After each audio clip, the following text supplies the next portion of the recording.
The Steelers got back into the win column against the Bengals last week at Acrisure Stadium.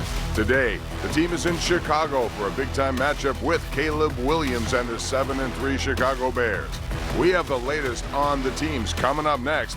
You are watching Steelers Kickoff Live right here on KDKA TV.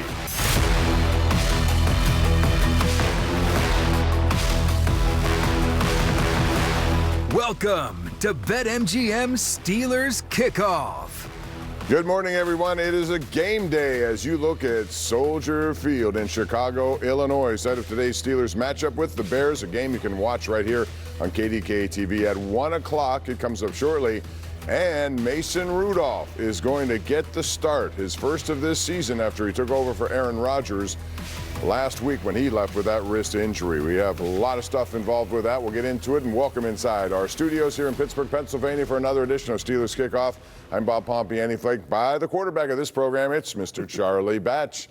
And Rich Walsh, Jerry Dulac, they're going to be along shortly from Chicago with a live report. We have some late news concerning Aaron Rodgers and Mason Rudolph. As we said, it's Rudolph who will get to start. More on that in depth in a second. But first, Charlie, the Steelers got back on track with a key divisional win. Today they're on the road, and yes, it's an NFC team, but wins are very important considering the Ravens are red hot right now. They've won 4 in a row, and they're 5-5. And this is what happened when you lose a game you're supposed to win a month ago. Now it starts to creep up on you. Now you're in the middle of the clutter, and as the Steelers' schedule gets stronger, the Ravens' schedule get weaker, and right now this is going to be a must-win game, and I don't expect the Steelers to lose any more games if they expect to win the division. Ravens have 3 in a row at home, starting with the Jets, and they will end that 3-game home series with the Steelers in 3 weeks from now. But the Steelers took a long time to make a decision at quarterback in that situation. Today, as I said, it's going to be Mason Rudolph who gets the start. Aaron Rodgers did not practice with the first team all week.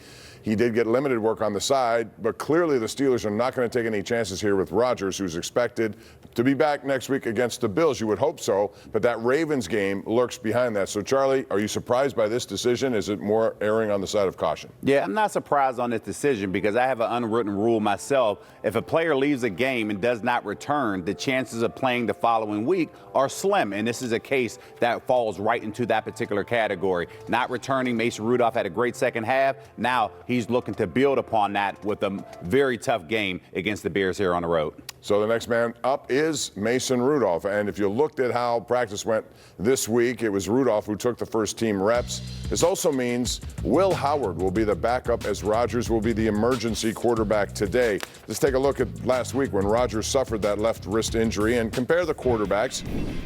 Almost identical numbers here, Charlie, when you look at that, and both played one half. Rudolph had a better rating. He got only 2 offensive possessions compared to 5 for Rodgers. So it's time for this week's quarterback analysis brought to you by Cleveland Brothers. Rudolph appears to be much more comfortable on his second tour of duty here and more confident as well. We saw that last week. And this is what happened when you're a veteran backup. He had the experience. He bet on himself last year, going down, not sitting the entire season, but yet gaining that experience with the Titans. So now he is in a very similar role that he had in years past. He understands the offense, understands the flow, and the speed of the game is important. It's slowing down for him. That's why he's able to step in, make those plays, and what you're seeing in the game. And now this is his chance because he wanted to be the starter. Here's his opportunity, and I know he's excited about it. And he should be. We'll see how it goes today. And for another look at the Steelers situation heading into this afternoon's matchup, we bring in Rich Walsh with a focus on the Steelers' lack of wide receiver numbers so far, including the man who got a 5-year deal for big money. Rich.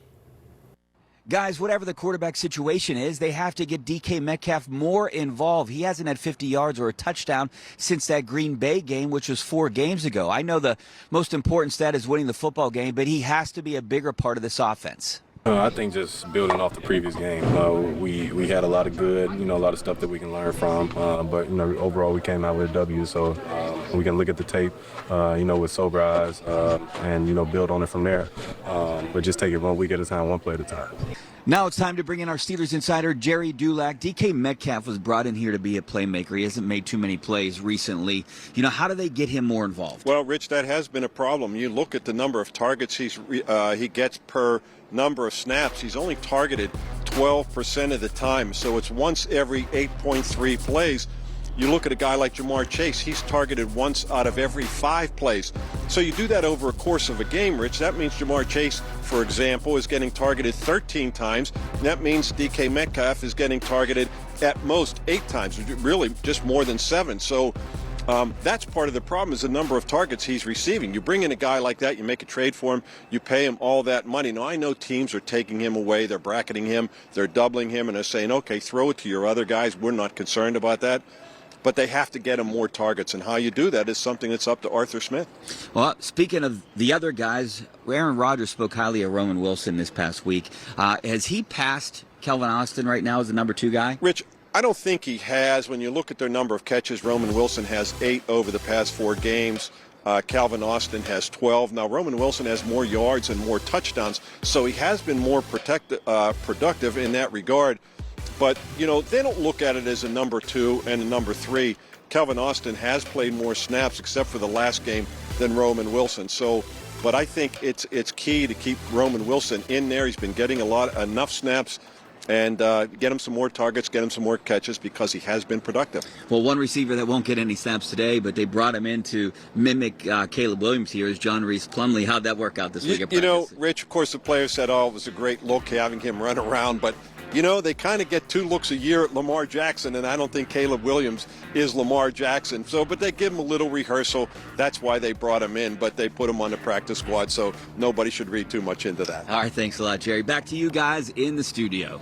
All right, guys, who is wearing that number 16 number over there? I thought that was reserved only for you. Now, you know, the Steelers are coming off that win last week, 34-12 over the Bengals. Time to look at some of the numbers and compare the 2 meetings with Cincinnati this season. Charlie alluded to that loss Thursday.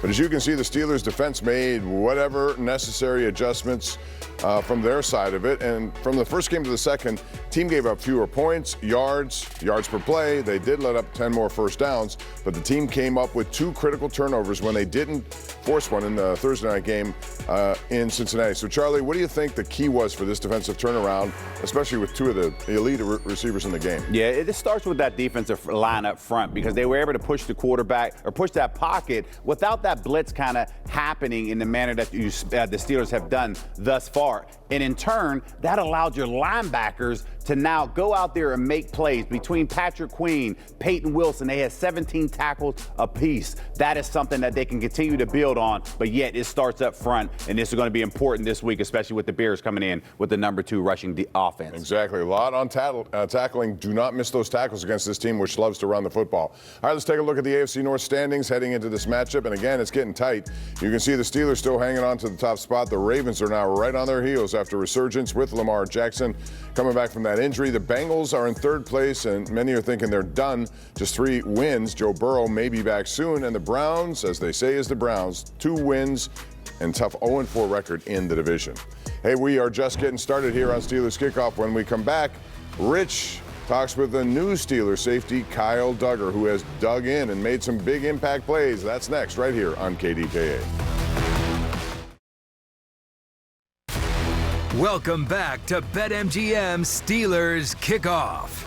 All right, welcome back to the kickoff program. The Steelers certainly needed a shakeup on defense, and they brought in a key piece to the puzzle, really, at the trade deadline, even though it was a little bit before that. Kyle Duggar from the Patriots, and since his arrival, Duggar has made a big difference there. You saw the big pick 6 last week. Rich Walsh spoke with him on the South Side earlier this week.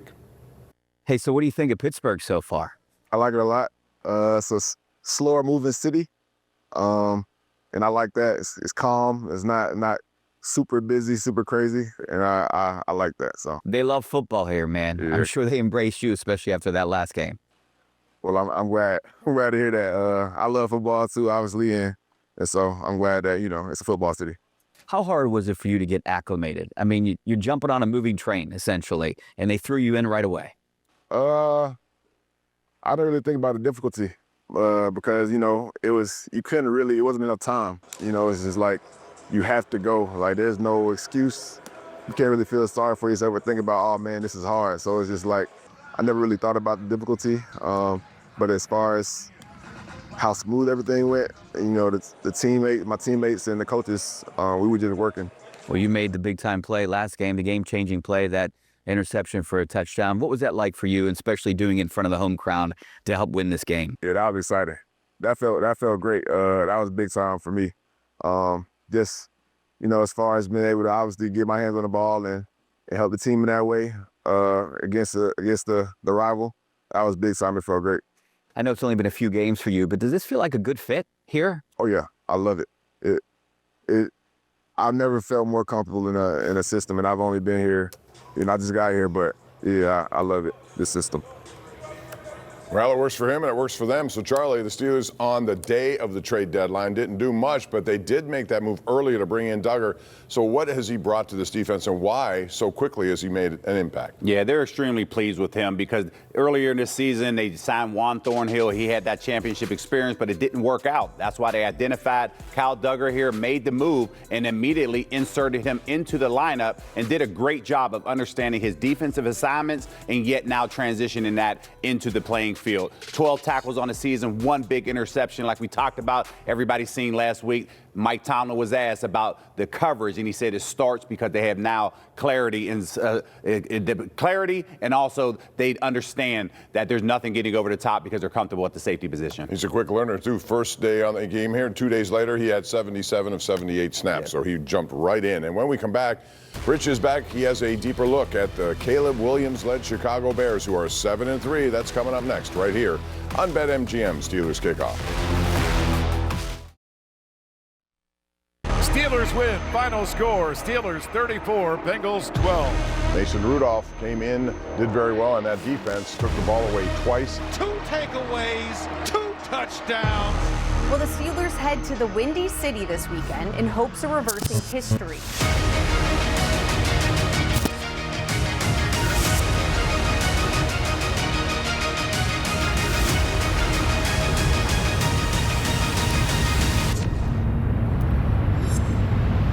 All right, here we go indeed. And thanks to Steelers Media Productions for the hype video ahead of the matchup with the Bears. Time to head back to Chicago, where the Bears are 7-3, but many have questioned the strength of their wins. Rich Walsh has a better look at a Bears team that is leading the NFC North, and not many people, Rich, thought they'd be there this late into the season. No, they did. And Bob, when you check the NFL standings, you see that the Steelers and the Bears both have similar records. They both lead their divisions, but they've arrived at those records in very different ways. Chicago has long been known as the second city, but when it comes to last-minute wins, the Bears are second to none. Loveland bangs off his man. He's going to score. 5 of the Bears' 7 wins this year have come on fourth quarter or overtime drives, all of them led by second-year quarterback Caleb Williams. Williams averages over 230 yards passing and almost 30 yards rushing per game with 13 touchdowns and just 4 interceptions. But after studying the tape, he's aware of the challenges the Steelers' defense presents. They got some guys on that side of the ball. They got some vets, and then they also have some real vets that are playmakers, and they just have playmakers on that side of the ball. And then they obviously have Jalen and Hayward. You keep Patrick, all these different type of players, and you see why that they've been where they've been for the past, I don't know how many years. Their top running back is DeAndre Swift. He's run for nearly 5 yards per carry and is their main target on third down. Rome Odunze is their leading receiver, and at 6'3", 215 pounds, he could be a bad matchup for this Steelers DB group. The Bears have relied on that potent offense to win games because their defense has struggled. They rank near the bottom of the league in yards per game and TD passes allowed. But much like the Steelers, they found a way to create turnovers. Speaking of those defensive comparisons with the Steelers, check out these numbers in today's South College game plan. They're remarkably close in yards per game allowed, but look at those turnovers. The Bears lead the league in takeaways and interceptions, so the Steelers should be focused on limiting mistakes. By the way, Bears have pretty bad injury news. They'll be without 6 starters on defense, including 3 linebackers. One of those is Tremaine Edwards, who has 4 interceptions. Guys? Yeah, those are big losses for a Bears defense that have really struggled. All right, thanks very much. For those of you who just joined us, the big news of the day is that Mason Rudolph will start for the Steelers at quarterback. All this week, Aaron Rodgers was at practice, but he had only limited reps. He did not take first-team reps. So if you believe in practice, you knew that this was a decision that was likely to happen, and it has. Will Howard will be the backup, and Rodgers will be inactive today. So let's get back to the Steelers and their challenge defensively to face a mobile quarterback like this.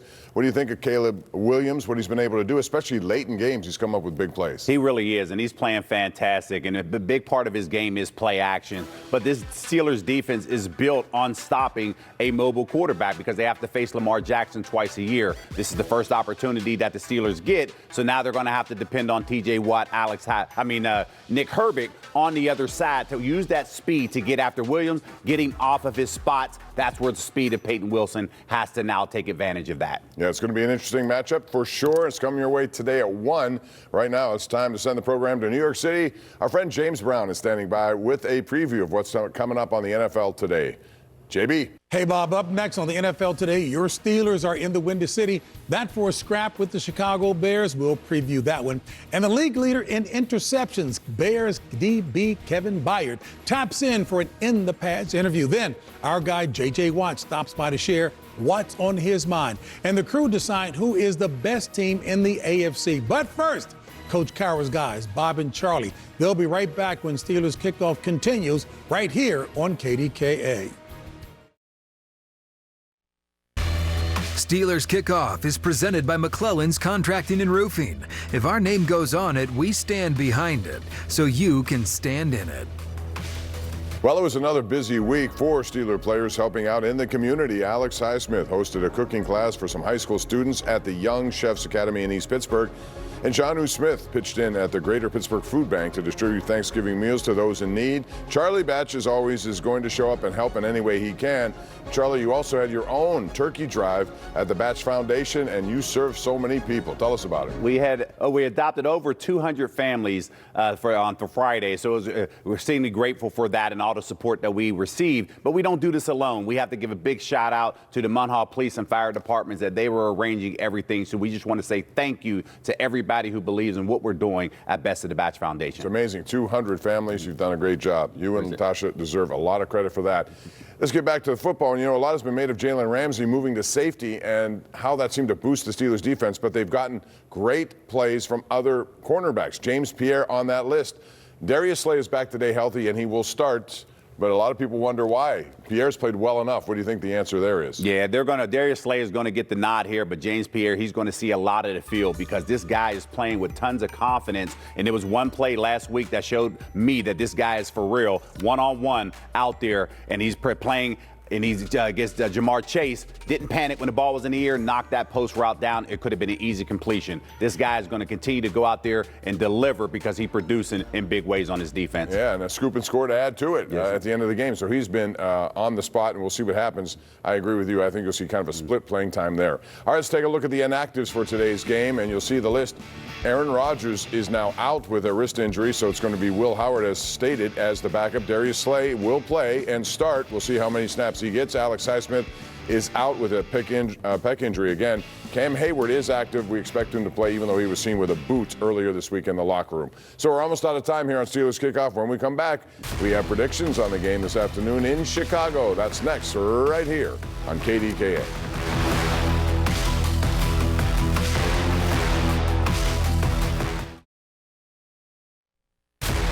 Welcome back to BetMGM Steelers Kickoff. All right, welcome back. It's time for some predictions. They may not be the most accurate, but we give them to you every week. And we're going to start with Rich out there in the Windy City. Go ahead, Rich. Bob, it didn't matter to me who the starting quarterback was. The team definitely embraces and responds to Mason Rudolph. We saw it in 23, so I think the offense is going to be fine. They got to get the ball to DK Metcalf on defense. I think Alex Highsmith is a big loss. The Bears lead the NFL in big plays, so they have to limit the big plays. I like the Steelers in this one, 27-23. All right, Charlie, you say what? Yes, everything is leaning toward the Bears only because they're playing home. But this Steelers team, no, they are desperate for a win. I truly believe in Mason Rudolph. He's going to get it done. Steelers win 26-24 on the road. Jerry Dulac concurs. He thinks the Steelers will get a win here, and his prediction on this one is 27-21. I'm going to be the one that goes against this, only because I made this prediction on Thursday, not knowing that 6 guys are going to be out of their starting lineup, so I may want to mulligan on that one, but I see a close game no matter what. So we'll see how it goes. And we have a lot planned for you today on KDKA. After this program, it's the NFL Today on CBS, hosted by James Brown and company. And then it's the Steelers and Bears at 1 o'clock. We have 2 hours of postgame following that and the first segment of the CBS National Postgame Show. But we'll be on. Chris Oak and I will take your calls, as well as a special edition of the Nightly Sports Call. And then at 11:35 tonight, we'll be on with the #1 Cochran Sports Showdown. And we'll talk about all subjects, including what happened with Pitt yesterday. The Riverhounds win a championship. We have a lot to get into. That'll be tonight at 11:35. So, Charlie, this is going to be an interesting game today, one they really need with the Ravens breathing down their necks. They absolutely do. This is a must-win game for them to hear today. Again, the Ravens have 3 straight at home, starting with the Jets today. And the Steelers will be there in just a couple of weeks. We have a lot of football ahead for you right here on KDKA. Thanks for joining us. Steeler fans are everywhere, including Chicago. We'll see you after the game on KDKA, and have a great Steelers game day.